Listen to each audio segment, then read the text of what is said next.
जून महिन्याचा जो काही हप्ता आहे तो लाडक्या बहिणींच्या खात्यामध्ये जमा व्हायला सुरुवात झालेली आहे। तुम्ही पाहू शकता पैसे जमा झालेले आहेत। तुम्ही तुमचं बँक अकाउंट जे आहे ते चेक करू शकता। आता मेसेज सुद्धा तुम्हाला आले असतील तर तुम्ही हे पहा, dear customer, DBT government payment RS 1500 रुपये क्रेडिटेड टू युअर बँक, आणि कधी झालेले आहेत ते सुद्धा इथे चेक करा। 5 जुलै 2025 रोजी हे पैसे जमा झालेले आहेत, म्हणजे आजच पैसे जमा झालेले आहेत।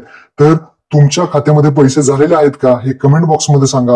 आता तुम्ही पहा, हे पैसे आजपासून सुरुवात होत आहेत। जून महिन्याचा जो काही निधी आहे तर थोडा वेळ लागू शकतो। आज शनिवार, उद्या रविवार, सोमवार, मंगळवार पर्यंत सगळ्या बहिणींच्या खात्यामध्ये सगळ्या जिल्ह्यांमध्ये हे पैसे जमा होतील। तर आज पैसे जमा झाले नसतील तर थोडा दिवस थांबा। आज, उद्या, परवा पैसे सगळ्या बहिणींच्या खात्यामध्ये जमा होणार आहेत। अत्यंत महत्वपूर्ण हा व्हिडिओ होता। आपल्या सर्व बहिणींना शेअर करायला विसरू नका। धन्यवाद। जय हिंद, जय महाराष्ट्र।